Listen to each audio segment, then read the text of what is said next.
Hello student, स्वागत है आप सभी का इस वीडियो लेक्चर में। और देखिए, इस वीडियो लेक्चर में हम इस क्वेश्चन को सोल्व करेंगे।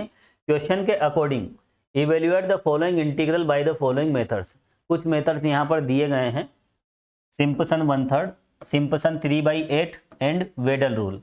इन मेथड्स की हेल्प से इस इंटीग्रेशन की न्यूमेरिकल वैल्यू हमें फाइंड करना है। तो चलिए इसे हम प्रॉपर तरीके से सोल्व करेंगे। लिखें आप solution.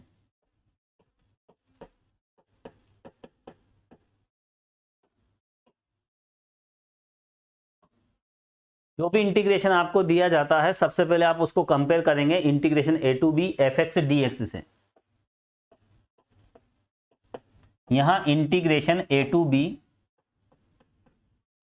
F X D X, question के अकॉर्डिंग क्या दिया है? Integration 0 to 6 D X upon 1+x²। जैसे आप कंपेयर करोगे तो यहां पर देखिए, लोअर लिमिट ए क्या हो जाएगी 0, अपर लिमिट की वैल्यू कितनी है यहाँ पर, बी की value 6 and value of function F X is equal to 1/1+x²। अब देखिए यहाँ पर जब हम सिंपसन 1/3, 3/8 और वेडल रूल अप्लाई करते हैं तो यहाँ पर हमें कुछ न्यूमेरिकल डेटा की रिक्वायरमेंट होती है। न्यूमेरिकल डेटा में एक्स की वैल्यूज हम लेंगे और एक्स की वैल्यूज के करस्पॉन्डिंग फंक्शन की वैल्यूज भी हमारे पास होना चाहिए।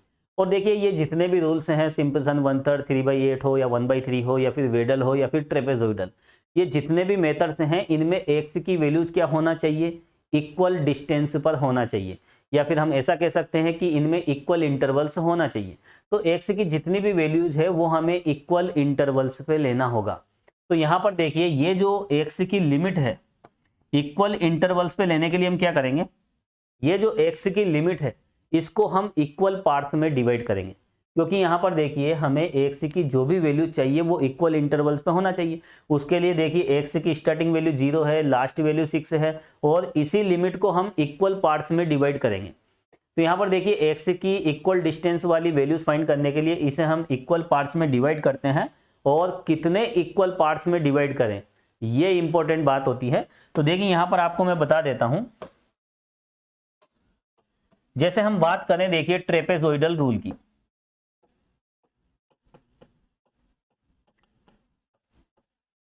और एक होता है देखिए सिंपसन 1/3।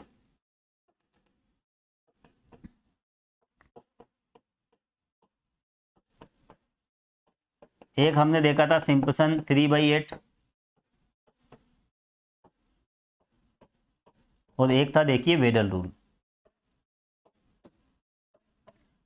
देखिए जितने भी मेथड्स हैं, इनमें देखिए जब हम एक्स की वैल्यूज निकालते हैं इक्वल इंटरवल्स पे, तो ऐसी कंडीशन में जो भी एक्स की लिमिट होती है उसको हम इक्वल पार्ट्स में डिवाइड करते हैं। अब देखिए कितने पार्ट्स में डिवाइड करें, ये डिपेंड करेगा कि हम कौन सा फॉर्मूला यूज कर रहे हैं। यदि हम बात करें देखिए ट्रेपेजोइडल रूल की, तो ट्रेपेजोइडल में देखिए आप जितने चाहे उतने इक्वल पार्ट्स कर सकते हो। ट्रेपेजोइडल फॉर्मूला देखिए एन की प्रत्येक वैल्यू के लिए देखिए एप्लीकेबल होता है, चाहे आप 2 पार्ट कीजिए या फिर 3, 4, आप जितने चाहे उतने इक्वल पार्ट्स कर सकते हो। और इक्वल पार्ट्स किसके करने, देखिए ये जो एक्स की रेंज होती है 0 to 6, इसी के हमें इक्वल पार्ट्स करने पड़ते हैं। तो देखिए यहाँ पर जब भी हम ट्रेपेजोइडल की बात करते हैं तो आप जितने चाहे उतने इक्वल पार्ट्स कर सकते हो, इस पर कोई बाउंडेशन नहीं है। लेकिन बात आती है देखिए जब सिंपसन 1/3 की, तो सिंपसन 1/3 में देखिए 2, 4, 6, 8, तो देखिए सिंपसन 1/3 एन की इन वैल्यूज के लिए ही एप्लीकेबल होता है। आप 2 इक्वल पार्ट्स कर सकते हो, 4 इक्वल पार्ट्स कर सकते हो, या 6 या 8। तो देखिए जब भी इक्वल पार्ट्स करो तो इस बात का आपको ध्यान रखना है कि हम कौन सा मेथड यूज कर रहे हैं। बात आती है जब सिंपसन 3/8 की, तो ऐसी कंडीशन में देखिए 3, 6, 9, 12, इस तरह से देखिए हम इक्वल पार्ट्स करेंगे। तो देखिए ये सब 3 के मल्टीपल्स हैं, ये 2 के मल्टीपल्स हैं, और ये सब 1 के मल्टीपल हैं। तो यहाँ पर ये आपको ध्यान रखना है। जब हम वेडल रूल पे आते हैं तो देखिए हम एक्स की लिमिट को 6 इक्वल पार्ट्स में, या 12 या 18, इस तरह से देखिए हम इक्वल पार्ट्स करेंगे। और भी देखिए 24 आगे इस तरह से। तो देखिए अगर आप ट्रेपेजोइडल रूल यूज कर रहे हो तो आप एक्स की लिमिट को जितने चाहे उतने इक्वल पार्ट्स में डिवाइड कर सकते हो। जब बात आती है सिंपसन 1/3 की, तो देखिए ये सब इवन इंटीजर्स हैं, सम पूर्णांक है। तो यहाँ पर आप इस मेथड्स के लिए 2 इक्वल पार्ट्स कीजिए या 4, इस तरह से कर सकते हो। और देखिए 3/8, इसमें देखिए 3 के मल्टीपल्स होने चाहिए। आप या तो 3 इक्वल पार्ट्स करेंगे या फिर 6 या फिर 9, इस तरह से देखिए x की लिमिट को आप डिवाइड करेंगे। वेडल रूल में देखिए 6, 12 ये सब 6 के मल्टीपल्स हैं। तो यहाँ पर वेडल रूल में आपको देखिए जब भी आप x की वैल्यूज फाइंड करोगे इक्वल इंटरवल्स पे, तो आप या तो 6 इक्वल पार्ट्स कीजिए या फिर 12 इक्वल पार्ट्स, इस तरह से। और देखिए ऐसा क्यों होता है, हमने ये जितने भी फॉर्मूले फाइंड किए हैं ये जनरल क्वाड्रेचर फॉर्मूले से फाइंड किए हैं। जो जनरल क्वाड्रेचर फॉर्मूला होता है उसमें हम n = 1 पुट करते हैं, और n = 1 पुट करने से हमें क्या मिलता है, ट्रेपेजोइडल मेथड। उसके बाद देखिए जैसे हम उसमें n = 2 पुट करके उसे हम सॉल्व करते हैं, तो ऐसी कंडीशन में हमें मिल जाता है सिंपसन 1/3। और देखिए n = 3 पुट करने से हमें क्या मिलता है, सिंपसन 3/8, और 6 पर हमें क्या मिलता है, वेडल रूल। तो यहाँ पर देखिए n = 1 पुट करने पर हमें ये फॉर्मूला मिलता है, इसलिए 1 का कोई सा भी मल्टीपल हो उसके लिए ट्रेपेजोइडल रूल एप्लीकेबल होता है। यहाँ पर देखिए n = 2 पुट करने से मिला था, इसलिए यहाँ पर 2 के जितने भी मल्टीपल्स हैं उनके लिए देखिए ये एप्लीकेबल होगा। और देखिए इसी तरह से 3 के मल्टीपल्स के लिए सिंपसन 3/8 और 6 के मल्टीपल्स के लिए वेडल रूल एप्लीकेबल होता है। अब देखिए एक और इंपॉर्टेंट बात मैं आपको बता देता हूं। जैसे कोई क्वेश्चन आ जाता है, जैसे अभी हम इसी क्वेश्चन की बात कर लेते हैं। यहां पर ये जो क्वेश्चन है, तो यहां पर देखिए वेडल, सिंपसन 3/8 और सिंपसन 1/3, इन तीनों से ही हमें इस क्वेश्चन को सोल्व करना है। तो फिर यहाँ इस रेंज को हम किसके अकॉर्डिंग डिवाइड करें, इक्वल पार्ट्स में। ये जो लिमिट है x की, इसको कितने इक्वल पार्ट्स में हम डिवाइड करें, सिंपसन 1/3 के अकॉर्डिंग या 3/8 के अकॉर्डिंग या वेडल रूल के अकॉर्डिंग। तो देखिए यहां पर आप देखें, अगर हम इसमें देखें तो देखिए यहां आगे अगर हम बढ़ें तो देखिए इसमें 6 भी आएगा। आगे हम देखें यहां पर तो देखिए 5, 6 और भी वैल्यूज होगी, है ना। ट्रेपेजोइडल तो देखिए सभी के लिए एप्लीकेबल होता है। तो यहां पर आप देख सकते हैं इसमें 6 यहां मिल रहा है आपको, और देखिए 6 तो इसमें भी है, 6 इसमें भी है और 6 इसमें भी है। तो यहां पर आप देख सकते हैं n = 6 के लिए, जब हम बात करें किसकी, n = 6 की, तो n = 6 के लिए ये सभी फॉर्मूले एप्लीकेबल हो जाते हैं। तो जब भी आप किसी क्वेश्चन को देखिए इन फॉर्मूलों से एक साथ सोल्व करें किसी क्वेश्चन को, तो ऐसी कंडीशन में आप x की लिमिट को 6 इक्वल पार्ट्स में डिवाइड कर सकते हो। और देखिए यहां देखिए 12 है, और इन ऊपर देखिए तीनों जगह देखिए 12 आपको मिलेगा। 12 इसमें भी होगा, इसमें भी होगा और इसमें भी होगा। तो कहने का मतलब ये है यहाँ पर ये सब 6 के मल्टीपल्स हैं। वेडल रूल कब एप्लीकेबल होता है, जब n की वैल्यू 6 के मल्टीपल की फॉर्म में होती है। तो ये सब 6 के मल्टीपल्स हैं, और जो 6 का मल्टीपल होता है वो 1 का, 2 का और 3 का भी होता है। इसलिए देखिए जहां वेडल रूल एप्लीकेबल होता है वहां पर ये तीनों रूल भी अप्लाई हो जाते हैं। तो जब देखिए इन सभी मेथड से किसी क्वेश्चन को सोल्व करना हो तो n की वैल्यू आप 6 ले सकते हो, 12 ले सकते हो, 18 ले सकते हो और 24 भी ले सकते हो। लेकिन क्या होता है देखिए, जैसे हमने n की वैल्यू 12 ले ली, तो हमें x की वैल्यू कहां से कहां तक मिलेगी, x0 से x12 तक। अगर हम n = 12 लेते हैं, x की लिमिट को 12 पार्ट्स में डिवाइड करते हैं, तो देखिए x की इतनी वैल्यूज मिलेगी, x0, x1, x2, x3, x4 और x12 तक। तो देखिए कैलकुलेशन बहुत लंबी हो जाएगी, इसलिए मैं आपको सजेस्ट करूंगा, देखिए आप n = 6 जितने भी क्वेश्चन सोल्व करें n = 6 लेकर आप सोल्व कीजिए, क्योंकि n = 6 के लिए ये सभी फॉर्मूले एप्लीकेबल होते हैं। अब एक बात और ध्यान रखें, जैसे सपोज कीजिए आपने इस x की रेंज को, ये जो x की लिमिट है, आपने 4 इक्वल पार्ट्स में डिवाइड किया। आपने n की वैल्यू क्या ले ली, 4, दैट इज आपने उस लिमिट को 4 इक्वल पार्ट्स में डिवाइड कर दिया। तो देखिए 4 एक तो इसमें आ रहा है और एक इसमें आ रहा है, तो ये दोनों फॉर्मूले तो आप अप्लाई कर सकते हो, लेकिन ये दोनों फॉर्मूले अप्लाई नहीं कर सकते। क्यों नहीं कर सकते, क्योंकि n = 4 के लिए ये दोनों फॉर्मूले, एक तो ट्रेपेजोइडल और एक सिंपसन 1/3 रूल, ये दोनों ही एप्लीकेबल होते हैं, बाकी ये एप्लीकेबल नहीं होते। तो ये थोड़ा सा आपको ध्यान रखना है, आप कौन सा फॉर्मूला यूज कर रहे हो, और इन वैल्यूज के अकॉर्डिंग आपको देखिए उस लिमिट के इक्वल पार्ट्स करने हैं। जब आप ये अप्लाई करो तो फिर आप कितने इक्वल पार्ट्स कर सकते हो, सिंपसन 1/3 के लिए जो भी इक्वल पार्ट्स करो वो 2 के मल्टीपल होने चाहिए, 3/8 के लिए 3 के मल्टीपल होने चाहिए, वेडल रूल के लिए 6 के मल्टीपल होने चाहिए। और अगर सभी मेथड से आपको किसी क्वेश्चन को सोल्व करना है तो आप वेडल रूल वाला केस ले लीजिए, क्योंकि जहां वेडल रूल एप्लीकेबल होता है वहां पर ये तीनों भी एप्लीकेबल हो जाते हैं। तो देखिए n = 6 के लिए तो आप कोई सा भी मेथड यूज कर सकते हो, n = 6 के लिए सभी एप्लीकेबल है। चलिए इसको तो मैं हटा देता हूं और चलते हम वापस क्वेश्चन पे। तो यहाँ देखिए हमें इन तीनों से करना है, ये ध्यान रखना है। तो n = 6 के लिए तीनों एप्लीकेबल है। तो चलिए यहाँ पर हम 6 इक्वल पार्ट्स में इसको डिवाइड कर देते हैं। तो देखिए यहाँ पर ये जो इंटरवल है लिखें आप,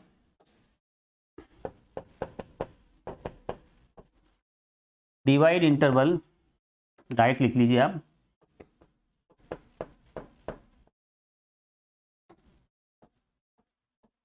इंटरवल क्या है देखिए, 0 to 6 इंटू 6 इक्वल पार्ट्स।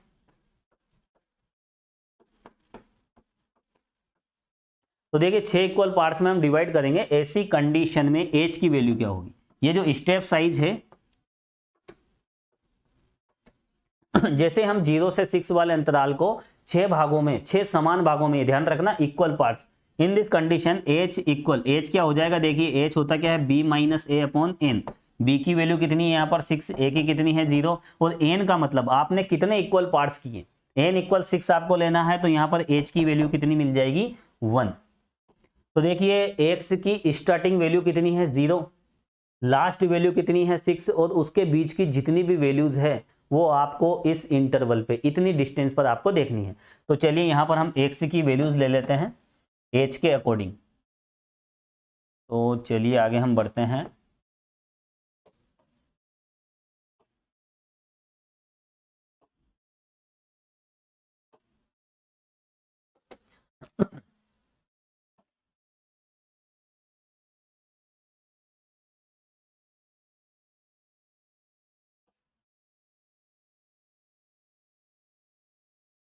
तो फर्स्ट कॉलम में यहाँ पर हम एक्स की वैल्यूज हम लेते हैं।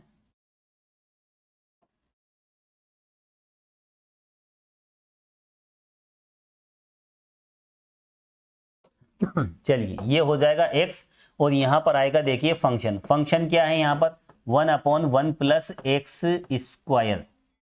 अब देखिए x की जो स्टार्टिंग वैल्यू है वो कितनी है यहाँ पर 0 है, ठीक है। और देखिए हमने यहाँ 6 इक्वल पार्ट्स में हमने डिवाइड किया है। जब 6 इक्वल पार्ट्स में हम डिवाइड करेंगे तो हमें x0 से x6 तक जाना है। अगर हमने सपोज कीजिए 10 इक्वल पार्ट्स कर दिए तो हमें कहाँ तक जाना पड़ेगा, x0 से x10 तक। तो देखिए काफ़ी ज़्यादा लेंथी कैलकुलेशन हो जाएगी, तो यहाँ पर इसलिए हमने क्या किया है 6 इक्वल पार्ट्स लिए हैं। तो देखिए यहाँ पर हमें क्या मिलेगा x0, फिर उसके बाद x1, हमें x6 तक जाना है।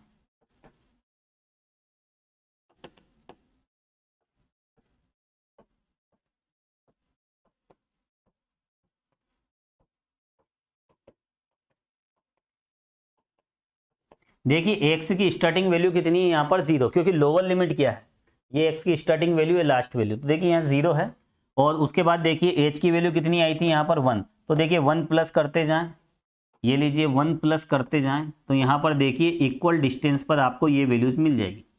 और ये जितने भी न्यूमेरिकल इंटीग्रेशन के मेथड मैंने आपको बताए हैं चाहे वो ट्रेपेजोइडल हो, सिंपसन 1/3, 3/8 या वेडल रूल, सभी एक्स की इक्वल वैल्यूज पर ही ये इक्वी डिस्टेंस, ठीक है। तो यहाँ पर देखिए ये इक्वल इंटरवल्स पे होना चाहिए, बस इतनी सी बात आपको ध्यान रखना है। जब भी आप ये मेथड से अप्लाई करो तो एक्स की वैल्यूज इक्वल इंटरवल्स पे होना चाहिए। अब चलिए यहाँ फंक्शन की वैल्यू हम कैलकुलेट कर लेते हैं, और x0 के करस्पॉन्डिंग जो भी वैल्यू होती है उसको हम किससे डिनोट करते हैं, देखिए y0 से। x1 पे क्या मिलेगा y1, चलिए ये हम लिख लेंगे यहाँ पर y0 y1, उसके बाद देखिए y2, इसके करस्पॉन्डिंग मिलेगा हमें y3 y4 y5, और लास्ट में देखिए y6। साइंटिफिक कैलकुलेटर का हम यूज करेंगे। और वैसे देखिए सिंपल सा फंक्शन है, आप डायरेक्ट आप पुट कीजिए, 0 पुट करोगे 1 मिलेगा, आप यहाँ 1 पुट करोगे तो देखिए 1/2, 3 पुट कर लीजिए 1/10 मिल जाएगा। और अच्छा 2 है यहाँ तो देखिए पहले हम 1 पुट करेंगे क्लियर, अगर 2 पुट करेंगे तो कितना हो जाएगा 1/5, और यहाँ 3 पुट करेंगे तो 1/10, 1/17, और 5 आप पुट कर दीजिए तो यहाँ मिलेगा हमें 1/26 और 1/37। चलिए इनको हम कैलकुलेट कर लेते हैं फाइनली। और देखिए जब भी आप इसे कैलकुलेट करें तो इस कैलकुलेटर को डेसिमल के बाद या तो 5 प्लेस तक या 6 प्लेस तक आप देखिए फिक्स कर लीजिए। तो देखिए मैंने इसको 6 प्लेस तक फिक्स कर लिया है।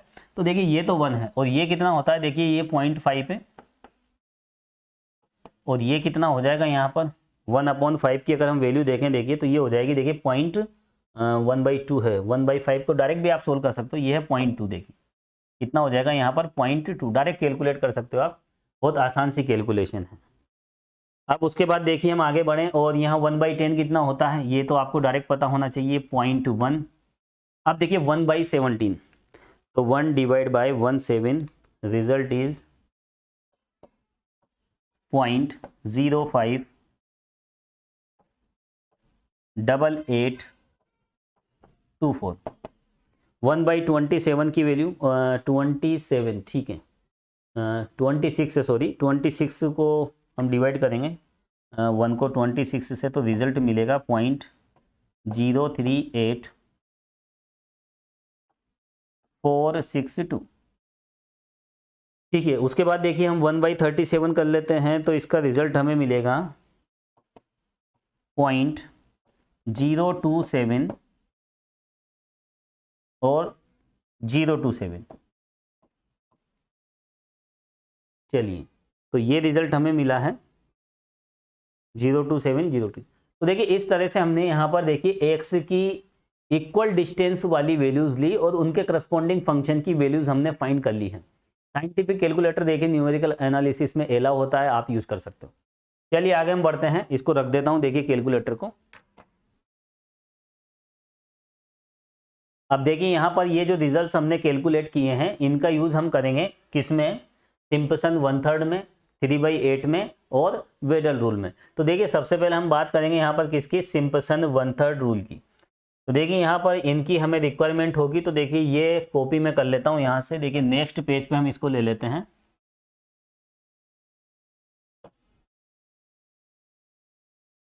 चलिए तो यहाँ पर ये रिजल्ट्स हमने कैलकुलेट किए हैं और इनका हमें यूज करना है सिंपसन 1/3 रूल में। तो लिखें आप,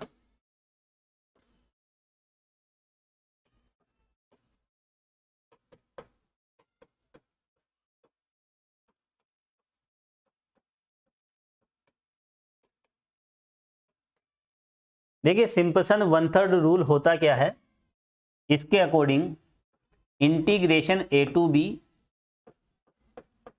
fx dx, इसकी जो वैल्यू होती है वो किस तरह से होती है, यहाँ पर आता है देखिए स्टार्टिंग में h/3 और जितने भी फॉर्मूले मैंने आपको बताए हैं उसमें स्टार्टिंग में आती है देखिए एक्सट्रीम ऑर्डिनेट्स। जो भी एक्सट्रीम ऑर्डिनेट्स हैं, एक्सट्रीम ऑर्डिनेट्स का मतलब है y0 फर्स्ट एंड लास्ट। यहाँ पर देखिए हमने 6 इक्वल पार्ट्स में डिवाइड किया है, तो y की जो वैल्यू होगी वो y0 से y6 तक होगी। y0 से कहाँ तक होगी, देखिए y0 से y6 तक, y3, y4, y5 and y6। तो यहाँ पर देखिए जो एक्सट्रीम ऑर्डिनेट्स का मतलब होता है फर्स्ट एंड लास्ट, वो कहाँ लेते हैं हम, स्टार्टिंग में, ये लीजिए। उसके बाद देखिए यहाँ पर हम 2 लेते हैं, है ना, ये कोफिशिएंट्स तो आपको ध्यान रखने हैं।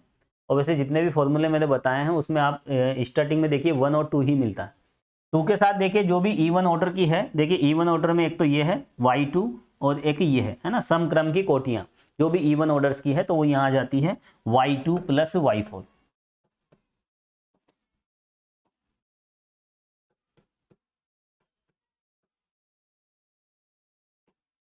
हालांकि यहाँ पर देखिए ये y6 भी इवन ऑर्डर की है, लेकिन देखिए रिपीटेशन नॉट अलाउ, मैंने आपको बताया था ये हम यूज कर चुके हैं यहाँ पर स्टार्टिंग में, अब ये रिपीट नहीं होंगे। y2 y4 भी हमने ले लिया है और यहाँ आता है देखिए 4 और 4 के साथ जो भी रिमेनिंग ऑर्डिनेट्स हैं, तो देखिए बची हुई कोटियां कौन सी है, जो भी रिमेनिंग है y1 y3 y5, वो यहाँ ले लेंगे हम 4 के मल्टीपल में, y1 y3 y5 और ब्रैकेट क्लोज। चलिए इसको हम हटा देते हैं। तो ये है देखिए सिंपसन 1/3 रूल।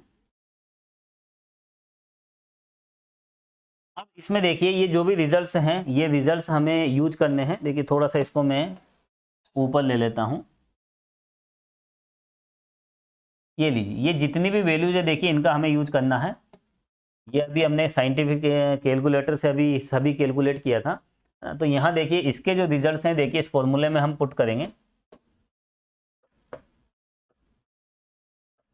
h/3, देखिए y0 कितना है यहाँ पर 1 प्लस,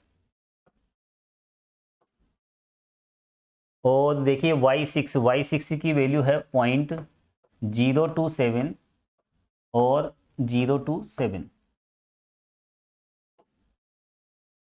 प्लस, देखिए 2 के साथ क्या है यहाँ पर y2 एंड y4, तो y2 की वैल्यू कितनी है 0.2, तो ये लीजिए 0.2, और y4 की वैल्यू है यहाँ पर 0.058824। चलिए y4 भी हो गया। उसके बाद देखिए 4 के साथ क्या है यहाँ पर मल्टीप्लीकेशन में y1 है यहाँ पर 0.5, और उसके बाद देखिए y3, तो y1 तो 0.5 हो गया, y3 की वैल्यू कितनी है 0.1, और देखिए y5, तो y5 की वैल्यू है यहाँ पर 0.038462। तो चलिए वो भी हम लिख लेते हैं 0.038462 ब्रैकेट क्लोज। तो देखिए यहाँ पर ये वैल्यूज हमने कैलकुलेट की थी, और देखिए इसी को कॉपी करके मैंने यहाँ पर पेस्ट किया था। तो ये जो सभी रिजल्ट्स हैं ये हमने देखिए सिंपसन 1/3 रूल में लगा दिए हैं। अब देखिए इसका कोई रोल नहीं है, इसको मैं हटा देता। चलिए अब हम आगे बढ़ेंगे और इसकी कैलकुलेशन कर लेते हैं। देखिए h की वैल्यू कितनी है यहाँ पर, अच्छा h की वैल्यू भी यहाँ पुट कर दीजिए आप। h की वैल्यू 1 है, स्टार्टिंग में हमने निकाली थी, h कितना था 1। चलिए तो h की वैल्यू हमने 1 पुट कर दी। चलिए हम इसे सोल्व कर लेते हैं। अब देखिए साइंटिफिक कैलकुलेटर का आप यूज करें और इसकी वैल्यू आप एक साथ कैलकुलेट कर सकते हो। तो चलिए मैं साइंटिफिक कैलकुलेटर ले लेता हूँ एक बार फिर से। तो यहाँ पर देखिए एक साथ हम इसकी कैलकुलेशन करेंगे। तो यहाँ पर देखिए स्टार्टिंग में 1 प्लस ये है, तो देखिए 1 प्लस 0.027027, और उसके बाद देखिए 2 के मल्टीप्लिकेशन में क्या है, 2 के साथ हम मल्टीप्लाई कर रहे हैं किसको 0.2 है ना, ब्रैकेट भी आप लगाएं, 2 के बाद ब्रैकेट लगाएं, फिर 0.2 प्लस 0.058824, और उसके बाद ब्रैकेट क्लोज कर दीजिए, प्लस होल लिखें, 4 के साथ ब्रैकेट लगाएं 0.5 प्लस 0.1, और 0.1 के बाद 0.1 के बाद देखिए 0.038462, और ब्रैकेट क्लोज कर दीजिए और आप इक्वल प्रेस कर दीजिए। तो इस तरह से आपको मिलेगा यहाँ पर 4.098 और 523। तो देखिए ये रिजल्ट हमें मिला है, और ये जो भी आंसर आया है देखिए इसको आप 3 से डिवाइड कर दीजिए। इक्वल के पास आंसर का बटन है, आंसर डिवाइड बाय 3। तो रिजल्ट हमें मिलेगा यहाँ पर 1.366174। तो देखिए ये हमें फाइनल रिजल्ट मिला है। अब देखिए यहाँ पर अगर हम देखें इंटीग्रेशन ए की वैल्यू कितनी थी 0, और यहाँ पर आप देख सकते हैं 0 और 6, और देखिए फंक्शन क्या था यहाँ पर 1/1 प्लस एक्स स्क्वायर dx, इसकी वैल्यू हमें कितनी मिली है देखिए 1.366174। यही है देखिए फाइनल आंसर, और ये होती है देखिए अप्रोक्सीमेट वैल्यू।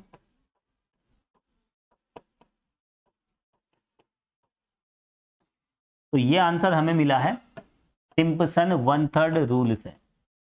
चलिए इसके बाद हम आगे बढ़ेंगे, और इसके बाद हम कौन सा मेथड अप्लाई करेंगे देखिए सिंपसन 3/8। इससे भी हमें इस इंटीग्रेशन की वैल्यू निकालना है। देखिए यहाँ पर हमने n इक्वल 6 लिया था, 6 इक्वल पार्ट्स, इस वजह से देखिए n इक्वल 6 के लिए ये तीनों एप्लीकेबल होते हैं और तीनों हम यूज कर सकते हैं।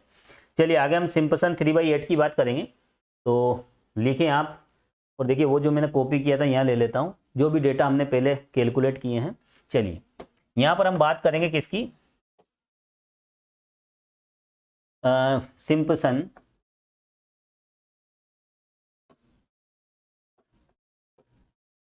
we know that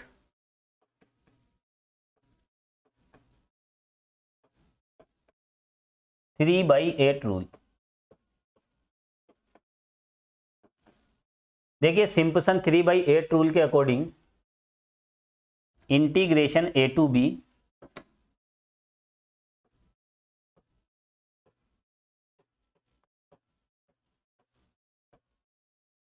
fx dx किसके इक्वल होता है, यहां आता है देखिए 3h/8। और देखिए यहां पर मैंने आपको बताया था स्टार्टिंग में तो y0 प्लस y6, यहाँ देखिए 1 2 3 4 5 6, y1 y2 y3 y4 y5 और y6। तो देखिए यहाँ पर 6 इक्वल पार्ट्स की वजह से y0 से y6 तक हम चलेंगे। तो देखिए यहाँ पर y0 y6 हमने ले लिया है, और उसके बाद देखिए यहाँ 2, और 2 के साथ देखिए यहाँ पर 3 के मल्टीपल्स वाले जितने भी ऑर्डिनेट्स हैं, 3 के मल्टीपल वाली जितनी भी देखिए y की वैल्यूज है, तो देखिए यहाँ पर 3 के मल्टीपल में देखिए केवल y3 है, y6 तो स्टार्टिंग में आ जाता है। तो देखिए इसे हम रिपीट नहीं करेंगे, कोई भी y की वैल्यू यहाँ रिपीट नहीं होगी। तो यहाँ पर देखिए क्या आएगा y3 प्लस, उसके बाद देखिए जो भी रिमेनिंग ऑर्डिनेट्स है वो यहाँ 3 के साथ। तो यहाँ पर देखिए कोफिशिएंट क्या होते हैं 1 2 3, और उधर होता है 1 2 का 4। सिंपलसन 1/3 में देखिए 1 2 4, और यहाँ होगा देखिए 1 2 3। थोड़ा सा छोटी छोटी बातें हैं जो ध्यान रखना है। रिमेनिंग ऑर्डिनेट्स क्या है यहाँ पर, y की जो रिमेनिंग वैल्यूज है देखिए y1 y2 y4 y5।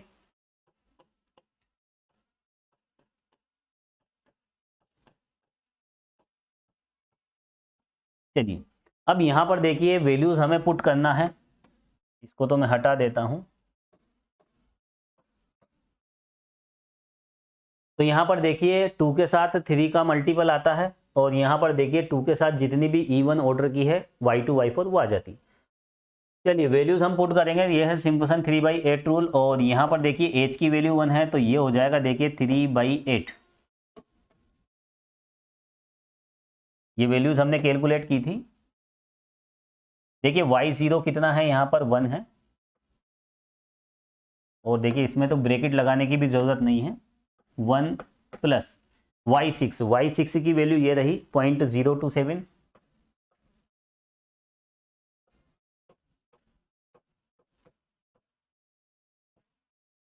उसके बाद देखिए 2 के साथ क्या है यहाँ पर y3 की वैल्यू ये रही 0.1 प्लस 3।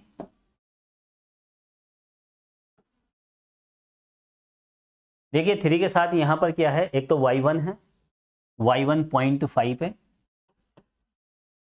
प्लस y2 की वैल्यू है 0.2।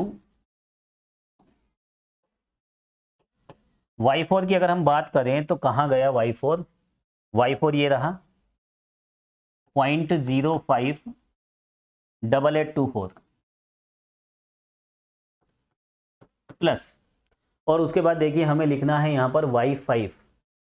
देखिए यहाँ y1 लिख दिया है, y2 लिख दिया है, और उसके बाद y4 हो गया है, और y5 की जो वैल्यू है वो है देखिए 0.038, और उसके बाद 462। ये लीजिए, एक ब्रैकेट भी यहाँ लगाना पड़ेगा हमें। चलिए तो देखिए ये वैल्यूज हमने यहाँ पुट कर दी है। अब देखिए इसको तो मैं हटा देता हूँ, इसका कोई रोल नहीं है। अब यहाँ पर देखिए वापस हम साइंटिफिक कैलकुलेटर का यूज करेंगे, और यहाँ पर ब्रैकेट में जो भी है कर्ली ब्रैकेट में एक साथ उसे हम कैलकुलेट करेंगे। चलिए इसकी वैल्यू हम एक साथ कैलकुलेट कर सकते हैं। सबसे पहले है 1 प्लस 0.027 उसके बाद देखिए 2 को 1 से मल्टीप्लाई करेंगे तो 0.2 हमें मिलेगा, डायरेक्ट आप 0.2 प्लस कर दीजिए। फिर उसके बाद देखिए प्लस 3 के बाद आपको ब्रैकेट लगाना है, 0.5 प्लस 0.2 प्लस 0.058824 और उसके बाद देखिए plus 0.038462 bracket close.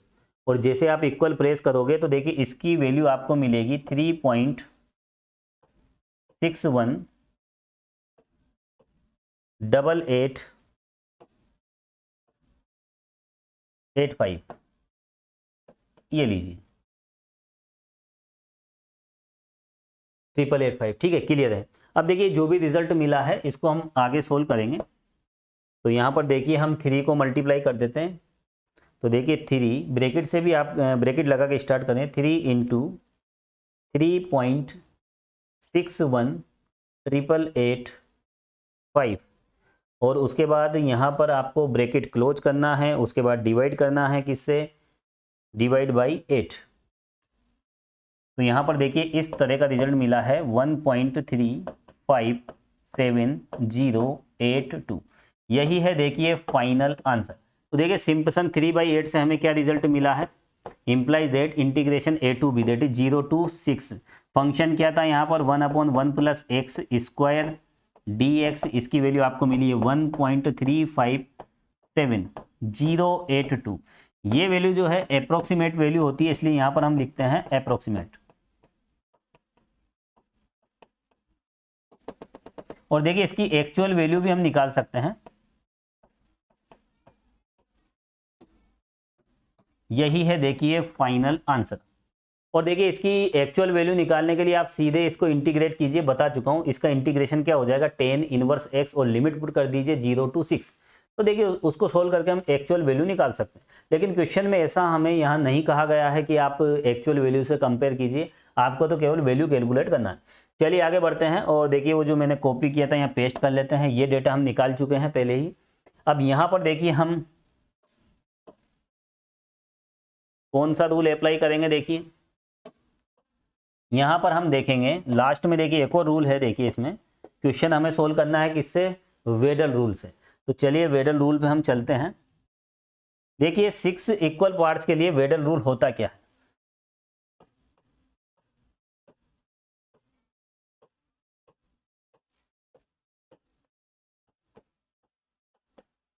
Bye Weddle's rule integration a to b fx dx।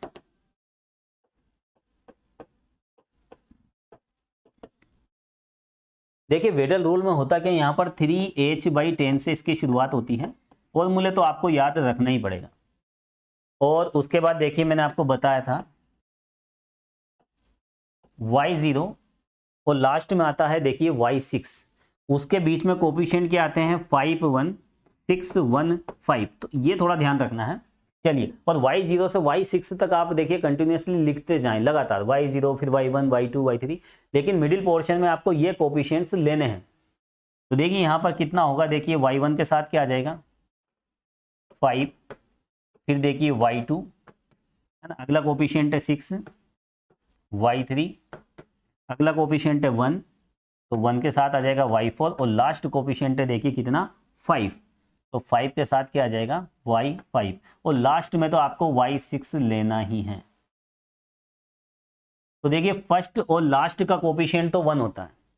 First और लास्ट y की जो वैल्यू है उसका कोफिशिएंट 1 होता है। बाकी मिडिल पोर्शन में आपको 5 1 6 1 5 थोड़ा सा ये ध्यान रखना ही पड़ेगा।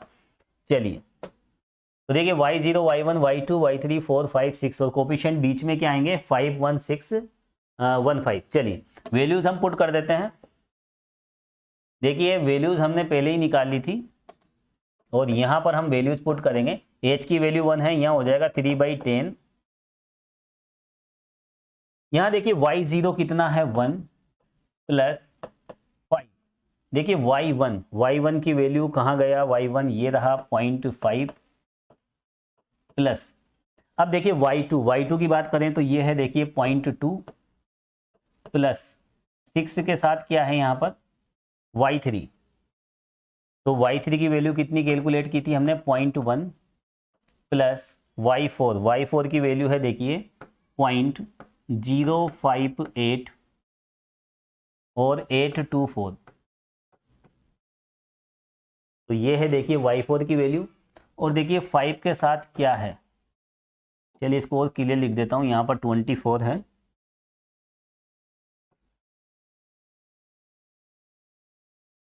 ये लीजिए। अब यहाँ पर देखिए ये है y4 और y5 की वैल्यू जो भी है देखिए इसके साथ है 0.038, 5 के साथ है ये 0.038 और उसके साथ है देखिए 462 और लास्ट में देखिए y6 को भी हमें मैनेज करना है। चलिए तो यहाँ पर y6 की वैल्यू क्या है 0.027 और 027 और ये लीजिए फाइनल ब्रैकेट क्लोज।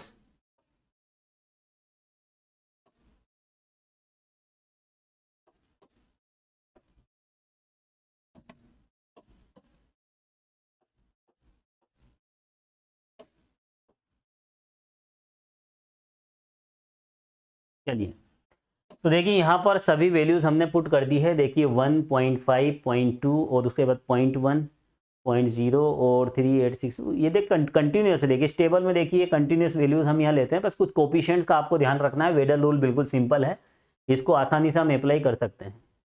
चलिए अब इसको तो देखिए हटा देते हैं, इसका कोई रोल नहीं है यहाँ पर। अब देखिए हम चलते हैं वापस साइंटिफिक कैलकुलेटर पे और साइंटिफिक कैलकुलेटर से इसको कैलकुलेट कर लेते हैं। 3/10 और देखिए इसकी वैल्यू तो एक साथ आप कैलकुलेट कर लीजिए सभी वैल्यूज एक साथ हम कैलकुलेट कर सकते हैं।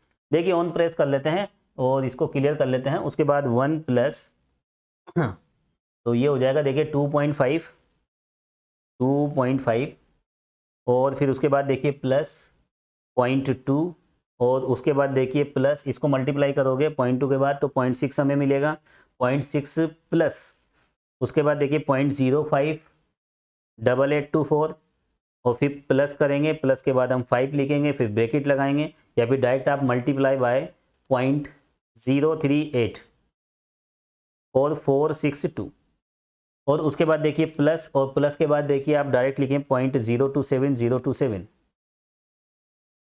और जैसे हम इक्वल प्रेस करेंगे तो देखिए इस तरह का रिजल्ट हमें देखने को मिलेगा 4.578 और 8 के बाद है देखिए 161।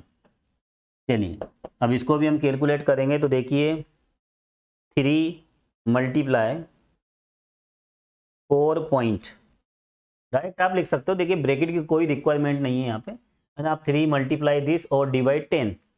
तो चलिए यहाँ पर हम 3 मल्टीप्लाई बाय 4.5781 और उसके बाद है 61 और डिवाइड बाय 10। तो फाइनल रिजल्ट देखिए आपको इस तरह से मिला है 1.37348। ठीक है, तो ये रिजल्ट मिला है देखिए वेडल रूल की हेल्प से। देखिए फाइनली हमें यहाँ क्या मिला है, इम्प्लाइज दैट देखिए ए और बी ये वैल्यूज आप पुट कीजिए तो ए की वैल्यू 0 थी और बी की कितनी थी, यहाँ पर एक बार हम देख लेते हैं 0 to 6। ठीक है 0 to 6 है। चलिए फंक्शन क्या था 1/1 प्लस एक्स स्क्वायर dx, इसकी वैल्यू हमें मिली है 1.373448। ये होती है अप्रोक्सीमेट वैल्यू।